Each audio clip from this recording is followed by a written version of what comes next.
بسم اللہ الرحمن الرحیم۔ دشمن ملک میں شادیانے بجائے جا رہے ہیں کہ پاکستان برائے فروخت ہے کوئی خریدنے والا؟ تو میں سہولت کاروں سے سوال پوچھنا چاہتا ہوں کہ بہت مبارک ہو آپ کو۔ وہ پاکستان جو 6% جی ڈی پی گروتھ دے رہا تھا، جو ریکارڈ ایکسپورٹس دے رہا تھا، جس کی 5 بڑی فصلیں، ریکارڈ پیداوار تھی، انڈسٹری، بڑی انڈسٹری فل کیپیسٹی پہ چل رہی تھی، پاکستان میں ریکارڈ ریمیٹنسز آ رہے تھے۔ عالمی وبا کے دوران جو 3 ممالک کا ذکر کیا ورلڈ بینک نے، ورلڈ اکنامک فورم نے، جو بہتر طریقے سے اپنے لوگوں کو بیماری سے بھی بچایا اور ملک کو معیشت کو تباہی سے بھی بچایا، اس میں پاکستان کا ذکر تھا۔ پاکستان خوشحالی کی طرف بڑھ رہا تھا، ترقی دے رہا تھا، امپلائمنٹ ریکارڈ اس دوران جنریٹ کی گئی، لیکن پھر ایک رجیم چینج آپریشن ہوا، اعلی کاروں کو استعمال کیا گیا، سہولت کار میسر آئے اور چلتی پھرتی معیشت کا بیڑا غرق۔ پاکستان میں ان امپلائمنٹ ریکارڈ، مہنگائی ریکارڈ، کمر توڑ مہنگائی، اور پاکستان کی تاریخ کی سب سے زیادہ مہنگائی 38% پہ۔ تو اب دشمن ملک بھی پاکستان کا مذاق اڑا رہا ہے اور اپنے چینلز پہ پیکیجز تیار کر کے یہ چلا رہے کہ پاکستان برائے فروخت کیا کوئی ہے خریدنے والا؟ تو آپ لوگوں نے اس ملک کے ساتھ یہ ظلم کیا۔ میں ڈیٹیلز آپ کو بتانا چاہوں گا کہ انہوں نے ابھی 3 مہینے کے دوران کیا کچھ کیا اور کون سے ایسے عوام کے منصوبے تھے جن کو بند کیا۔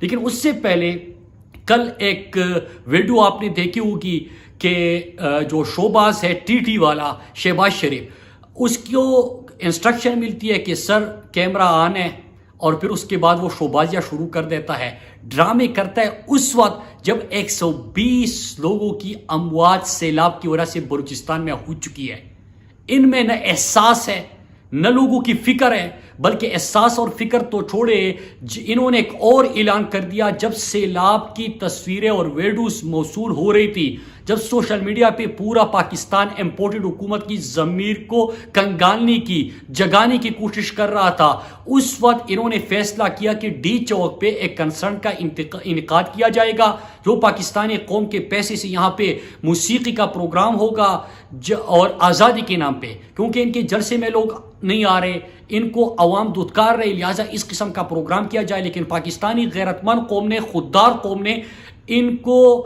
ان کی سوشل میڈیا پہ پوری کلاس لی، سوال اٹھائے کہ ایک طرف بلوچستان میں لوگوں کی اموات ہو رہی ہے، سیلاب سے لوگوں کا برا حال ہے، وہاں پہ بچے جو ہے ان کے گھر تباہ ہو چکے ہیں، خواتین اپنے بچوں کو پانی سے بچانے کے لیے، بیماریوں سے بچانے کے لیے ریسکیو کرنے کی کوششیں کر رہے ہیں، ایفرٹس کر رہے ہیں، لیکن یہ بے حس یہاں پہ اس قسم کے پروگراموں کا سوچ رہے تھے۔ اور جب کل گئے تو پھر ہیلی میں آپ نے وہ منظر دیکھا کہ سر کیمرہ آن ہے، نہ احساس، نہ فکر، نہ ریسکیو، نہ ریلیف، لیکن ڈراموں کے لیے آئے ہیں۔ تو یہ بھی میں سہولت کاروں کو مبارکباد دیتا ہوں کہ ایسے آپ نے ڈرامے پاکستانیوں کو دیے جس کے اوپر فرد جرم عائد ہونا تھا، اور وہ بیٹھ گیا پاکستان کا امپورٹڈ وزیر اعظم۔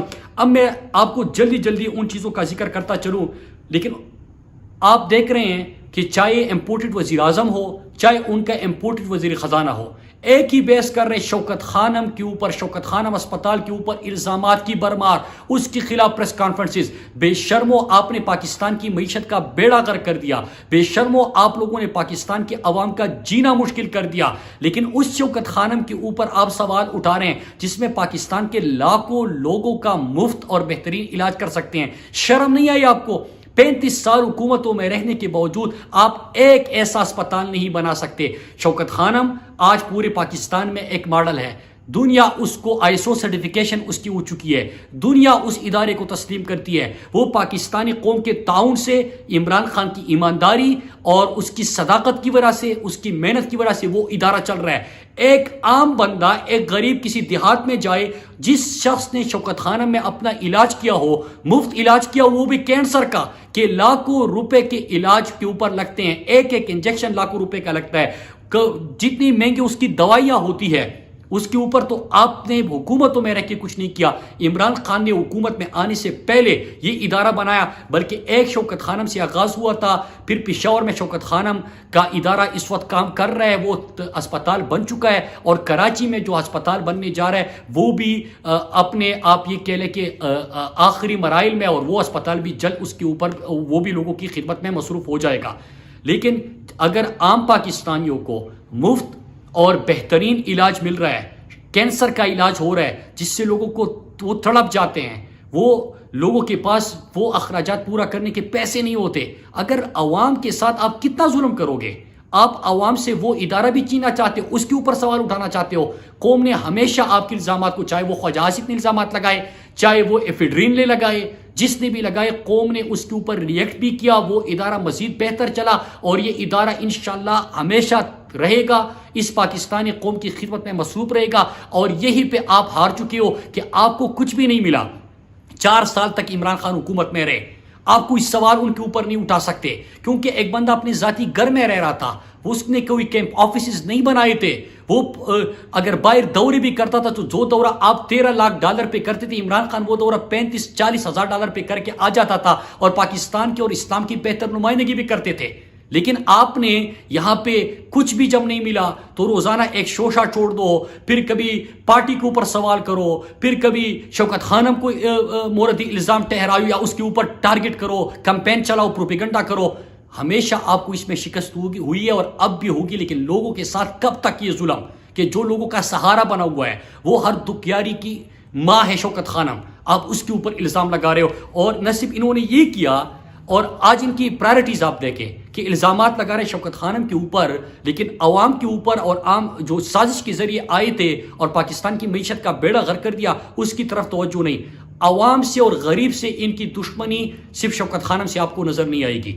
جس دن یہ حکومت میں آئی، آپ کو یاد ہوگا کہ پہلے دن خبر آئی کہ پناہ گاہیں بند کر دو، صحت انصاف کارڈ پنجاب میں بند کر دو، صحت انصاف کارڈ فاٹا ضمشدہ اضلاع میں بند کر دو، پھر آپ نے لنگر خانے بند کر دو.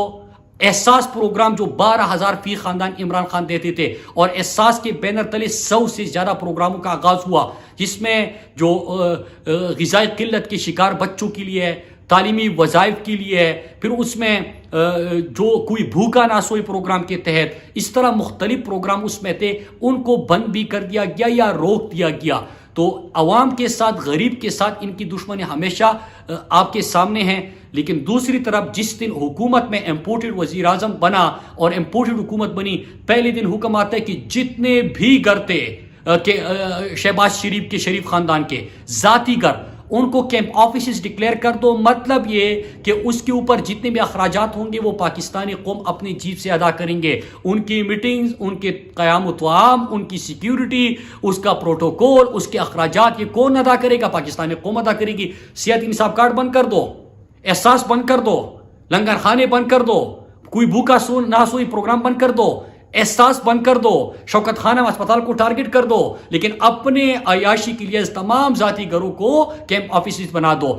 وزیر اعظم ہاؤس علی شان محل میں قیام پذیر ہونا شروع کر دو. پھر اس کے ساتھ وہاں پہ دعوتوں کا آغاز کر دو. صحافیوں کو پہلی دن آپ نے دیکھا کہ تمام صحافیوں کو بلا کے کھانے ہو رہے ہیں، دعوتیں ہو رہی ہے، پھر دوروں کے لیے فہرستیں تیار ہو رہی ہے. بیرون ملک دوروں کے لیے کنویکٹڈ جو ہوتے ہیں، جو اشتہاری مفرور تھے، نواز شریف کے اور شہباز شریف کے صاحبزادے، وہ بھی شرکت کر لیتے ہیں ترکی کے دورے پہ. تو انہوں نے ہمیشہ عوام کے ساتھ دشمنی کی اور یہ پروگرام بند کر دیے. پھر اس کے ساتھ ساتھ انہوں نے کیا کیا کہ گلگت بلتستان کا بجٹ کٹ کر دیا، بند کر کٹوتی کر دی. ضمشدہ اضلاع کے بجٹ پہ بہت بڑی کٹوتی کر دی. آزاد کشمیر کے بجٹ میں کٹوتی کر دی. بلوچستان پیکج کو سست روی کا شکار بنا دیا. صحت انصاف کارڈ بند کر دیا. لنگر خانے پروگرام بند کر دیے. احساس پروگرام بند کر دیا اور اپنے عیاشوں کے کام شروع ہو گئے. اور انہوں نے کیا کیا؟ کون سے انہوں نے کام کیے؟ پہلی چیز کہ انہوں نے پیٹرول اور ڈیزل کی قیمتوں میں پاکستان کی تاریخ میں سب سے زیادہ اضافہ ہوا. اور آج جو میں مہنگائی کے اوپر بات کر رہا ہوں وہ میں کیوں کر رہا ہوں؟ کیونکہ ابھی جتنے بھی پاکستانیوں سے ہم ملتے ہیں، مسلسل پنجاب کا الیکشن تھا، کراچی کے الیکشن کی وزٹ پہ، اور باقی اپنے حلقوں میں، علاقوں میں لوگوں سے ملتے ہیں. لوگ کہہ رہے ہیں کہ یہ بار بار ہم سن رہے ہیں کہ پاکستان ڈیفالٹ ہونے جا رہا ہے. اللہ پاکستان کو ڈیفالٹ ہونے سے بچائے، لیکن قوم کو تو انہوں نے ڈیفالٹ کر ہی دیا کہ اب تو ہم میں سختی نہیں ہے، طاقت ہی نہیں ہے کہ ہم بجلی کی بل ادا کریں. آلریڈی ہم ریکویسٹ بھیج چکے ہیں پوری حکومت کے آتی ہی کہ یہ قسطوں میں بل دے دیں گے، لیکن اب تو قسطوں میں بھی رہنے کے قابل نہیں ہوئے، قسطوں میں بھی بل ادا نہیں کر سکتے، کیونکہ 100% سے زیادہ انہوں نے بجلی کی بلوں میں اضافہ کر دیا. اور فیول پرائس ایڈجسٹمنٹ جب آتا ہے تو آسمان کو بل چھو دیتے ہیں. اگر آپ کے گھر میں ایک پنکھا اور ایک بلب بھی جل رہا ہے تو آپ کو ہزاروں روپے دینے پڑیں گے. انہوں نے